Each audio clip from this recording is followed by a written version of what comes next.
नमस्कार. मी डॉक्टर अपर्णा मयेकर. ह्याला जीवन ऐसे नाव ह्या सदराखाली आज आपण बोलणार आहोत सप्तकोश ह्या विषयावरती. सप्तकोश म्हणजे आपल्या देहाभोवती जे लपेटून राहिलेले असतात ते 7 कोश. पहिला कोश किंवा त्यांना देह पण म्हणतात. पहिला कोश किंवा देह हा अन्नमय कोश म्हणजेच आपलं शरीर हा आहे. आपण जे अन्न खातो, काही जे खातो पितो त्यापासनं हा कोश किंवा आपला देह बनतो. आणि ह्याला भोगायतन पण म्हणतात. कारण आपली जी पंचेंद्रिय आहेत, त्यांच्या मार्फत आपण बघतो, ऐकतो, स्पर्श करतो, चव घेतो एखाद्या पदार्थाची, तर त्या योगे हा देह चांगलं किंवा वाईट दोन्ही उपभोगतो. म्हणून हा भोगायतन देह. आणि माणूस जेव्हा जिवंत असतो तेव्हा शरीर गरम असतं, पण मृत्यूनंतर ते थंड होतं. आता कसं आहे ना, की ह्या देहाबरोबर मन आणि बुद्धी पण असते. त्यामुळे हा देह हे मोक्षाचं कारण होऊ शकतं. म्हणून जेव्हा तुम्ही मनुष्याच्या जन्माला आला आहात, तेव्हा तुम्ही चांगल्या रीतीने साधना करून, चांगले संस्कार करून घेऊन तुम्ही मोक्षाच्या प्राप्तीकडे जाऊ शकता. म्हणून या कोशाचं महत्त्व जास्ती आहे. म्हणजे काय की उत्क्रांतीसाठी ह्याचा उपयोग होतो.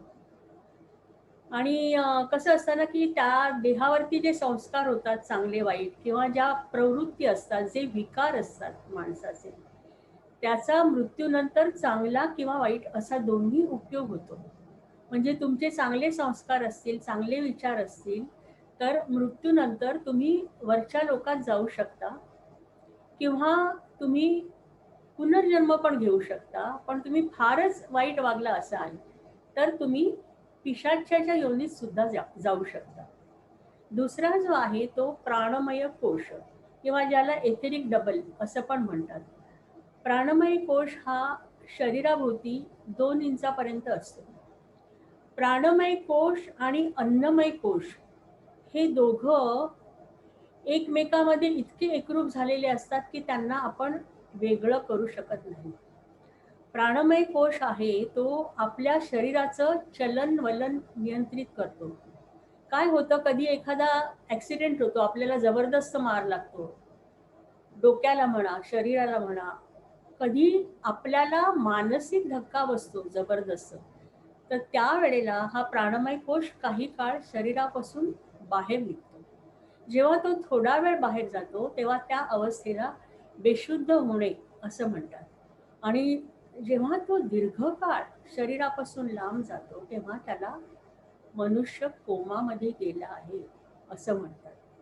आणि ह्याच्यामध्ये विविध तऱ्हेची अद्भुत द्रव्ये साठलेली असतात. या देहामध्ये चलनवलन करण्याचं प्राणमय कोशाचं जे सामर्थ्य आहे ते त्याला सूर्यापासून प्राप्त होते. ह्याच्यामध्ये 5 प्रवाह किंवा 5 वायू, पंचप्राण आपण ज्याला म्हणू आहेत. जसं की प्राण, अपान, उदान, व्यान आणि समान. ह्यातील कुठच्याही वायूमध्ये काही बिघाड झाला की माणसाला विकृती होऊ शकते. जसं उदान वायूमध्ये काही बिघाड झाला तर निद्रानाश उद्भवतो. अपान वायूमध्ये काही बिघाड झाला तर मूळव्याधसारखे आजार होऊ शकतात. व्यान वायूमध्ये बिघाड झाला तर संधिवात होऊ शकतो. आणि प्राणामध्ये जर बिघाड झाला तर कॅन्सर, टीबी यासारखे दीर्घकालीन आजार होऊ शकतात. आणि मृत्यूनंतर हा प्राणमय कोश शरीरातून बाहेर पडतो. परंतु तो देहाला एका बारीक धाग्याने जोडलेला असतो. साधारण कमीत कमी 2 तास, जास्तीत जास्ती 4 तास या अवधीपर्यंत तो देहाशी जोडलेला असतो. आणि ह्या अवधीमध्ये जीवात्मा झोपलेला असतो. आणि कसं होतं की ह्या 2 तासानंतर मग तो धागा तुटतो. प्राणमय कोश हा एखाद्या कापसाच्या पुंजक्यासारखा किंवा ढगासारखा दिसतो आणि 2 तासानंतर तो हळू विस्कटायला लागतो. आणि मग त्या आत्म्याला जाग येते आणि त्याला तो बघतो तेव्हा त्याला आधी माहिती नसतं की आपण मृत्यू पावलोय. ते त्याला तेव्हा कळतं की तो बघतो सगळे रडतायत, शोकाकुल वातावरण आहे. नंतर मग त्याचे जे अंत्यविधी करतात ते बघणं त्याला फार दुःखदायक होतं. म्हणून असं म्हटलेलं आहे की मृत्यूनंतर जास्तीत जास्त 4 तासापर्यंत सर्व अंत्यविधी उरकावे. आणि हा प्राणमय कोश जेव्हा नष्ट होतो त्याच्यानंतर मग पुढचा जो कोश आहे वासनामय कोश किंवा वासना देह ह्याची कार्य सुरू होतात. हा वासनांपासून निर्माण झालेला असतो. हा 2 फुटापर्यंत लांब असतो. ह्याचा आकार लंबगोल असतो आणि त्यातले जे द्रव्य असतं ते थंडगार आणि लिबलिबीत असते. काय ना, जिवंतपणी तुम्ही तुमच्या वासनांचे जर लाड पुरवलेत म्हणजे मनाला येईल तसं वागलात, चांगलं वाईट काही बघितलं नाही, तर या वासना देहावर एकावर एक अशी पुटं चढत जातात आणि तो खूप स्ट्रॉंग होतो. आणि जिवंतपणी जर तुम्ही साधना केली, काही व्रतवैकल्य, उपास तापास, काही धार्मिक विधी हे तुम्ही मनापासून योग्य रीतीने जर केलं तर त्या वासनांचा हळूहळू क्षय होतो आणि त्यांचं शमन होतं. पण तुम्ही जर या वासनांचं दमन करायला गेलात जबरदस्तीने तर त्या वासना अजून जास्ती उफाळून घेतात आणि तुम्हाला हिस्टेरिया किंवा मॅनिया वगैरे अशा प्रकारचे आजार निर्माण होऊ शकतात. नॉर्मली ह्याचा पिवळसर रंग असतो आणि तांबूस छटा असते. पण तुमच्या मनात जर चांगले विचार असतील, शांत विचार असतील, तर तो छान निळा किंवा हिरवा असा रंग असतो त्याचा. पण तुम्ही जेव्हा खूप चिडता, तेव्हा तो लाल होतो किंवा जी माणसं आता खूप आजारी आहे, मरायला टेकलेत, अशांचा वासना देह क्षीण झालेला असतो. म्हणजे तो ब्राऊन किंवा काळसर अशा रंगाचा पण असतो. तर तुम्ही जिवंतपणी जर हा वासना देह तुम्ही कमी करण्याचा प्रयत्न केला तर मृत्यूनंतर तुम्हाला फार सोपं होतं. कारण जोपर्यंत या वासना देहावरची पुटं निघून जात नाहीत तोपर्यंत आत्म्याची पुढे उत्क्रांती होत नाही. आणि म्हणजे कसं आहे ना की व्रतवैकल्य वगैरे जी म्हणतो आपण ती खरं तर वासना क्षयासाठी असतात. पण काही काही वेळेला त्याचा अतिरेक होतो किंवा हल्ली पण ती बरेचदा चुकीच्या मार्गाने केली जातात. तर त्यांनी वासनांचा क्षय होत नाही, उलट त्या वाढतात. म्हणून सावध राहायला पाहिजे. त्याच्यानंतर मनोमय कोश. मनोमय कोश किंवा मेंटल बॉडी. ह्या मनोमय कोशामध्ये उर्मी निर्माण होतात. अतिशय सूक्ष्मतम अशा उर्मी. उर्मी म्हणजे ज्याच्यापासून विचार निर्माण होतात. उर्मी कशी? समजा चहा पिण्याची मला उर्मी आली. मग तो विचार माझ्या मनात येतो. मग चहा पिण्याची माझी वासना बळावते आणि मी चहा पिते. म्हणजे उर्मी ह्या चांगल्या पण असतात किंवा वाईट पण असतात. हे जे विचार असतात आपल्या मनात, त्या विचारांमध्ये खूप सामर्थ्य असतं. ह्या विचारांना चलन असतं, ह्या विचारांना वेग असतो, ह्या विचारांना वजन असतं.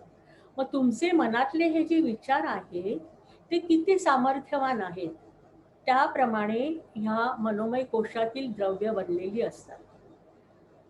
सर्वसाधारण माणसाचा मनोमय कोश हा 15 फुटापर्यंत असतो.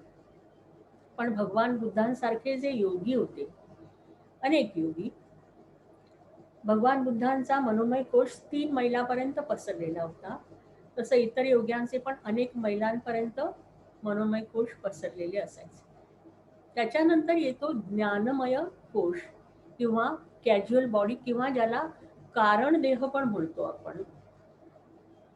वासनांचा आणि उर्मीचा जेव्हा क्षय होतो म्हणजेच मनोमय कोश आणि वासनामय कोश जेव्हा पूर्ण झडून जातात त्यानंतर उरलेला जो असतो तो ज्ञानमय कोश. ह्याच्यामध्ये फक्त सद्विचार आणि उत्क्रांतीची इच्छा असते. ह्यात विद्येचा उगम झालेला असतो, ज्ञानाची जाणीव झालेली असते. आणि मी कोहम, कुतः आयात, मी कोण आहे, मी कुठून आलोय, असे प्रश्न या ज्ञानमय कोशातच पडतात माणसाला. साधारणपणे ह्या कोशापर्यंत जे जीवात्मे पोचलेले असतात ते पुनर्जन्म घेत नाही. परंतु जर त्यांना काही कार्य साधायचं असेल तर ते पुनर्जन्म घेतात आणि जन्मल्यापासूनच त्यांना काही सिद्धी प्राप्त होतात. लोकांच्या उद्धारासाठी ते जन्म घेतात. पण तरी ह्यामध्ये एक पण असं होऊ शकतं की तुम्ही त्या सिद्धींच्या मागेच जर पडलात तर परत तुम्ही जन्म मरण या फेऱ्यामध्ये अडकू शकता. विज्ञानमय देह त्याच्यानंतर म्हणजे इंटेलेक्च्युअल बॉडी, म्हणजेच विशेष ज्ञान उर्फ आत्मप्रकाश. विज्ञानमय कोश म्हणजे काय? मोक्षाची पहाट आहे. आनंदमय कोशात जाण्याच्या आधीची ती स्थिती आहे. यातली द्रव्ये इतकी तरल असतात की कुठच्याही क्षणी ती गळून पडतील. जीवाशिवाची भेट होण्यापूर्वीचा हा कोश हे विश्वची माझे घर ही भावना असते. इथे इगो नसतो, बुद्धी पण नसते. दोन्ही नष्ट होताच तुम्हाला आनंदमय कोशाची प्राप्ती होते. याच्यानंतर शेवटचा म्हणजे आनंदमय कोश किंवा स्पिरिच्युअल बॉडी ज्याला म्हणतो. इथे फक्त एकच जाणीव असते, अहम ब्रह्मास्मी, सर्वम खलु इदम ब्रह्म, तत् त्वम असि, असे उपनिषदात याचे वर्णन आहे. आनंदमय कोशाची प्राप्ती हे मानवाचे अंतिम ध्येय आहे. ज्ञानेश्वर काय म्हणतात? किंबहुना तो चराचर जाहला. म्हणजे काय? तो जीवात्मा मुक्त झाला, तो सगळे विश्व व्यापून राहिला, सच्चित आनंदाने भरून गेला. खर तर कोश म्हणणं ह्याला चुकीच आहे, कारण कोश म्हटलं की स्थलकालादी परिमाणं आली. बुद्धीच्या आणि परिमाणांच्या पलीकडे पसरलेला हा आनंदमय कोश अथांग आहे. सत्यम ज्ञानम अनंतम ब्रह्म असं वेद म्हणतो. म्हणजे हे ब्रह्म, हे ब्रह्मच सृष्टीचे आदी आणि उपादान कारण आहे. हे सर्व जे कोश असतात ते जिवंतपणी मानवी देहाला लिपटून असतात आणि जोपर्यंत खालचे निम्न स्तर गळून पडत नाहीत तोपर्यंत वरच्या स्तरावर किंवा वरच्या कोशामध्ये मानवाची प्रगती होत नाही.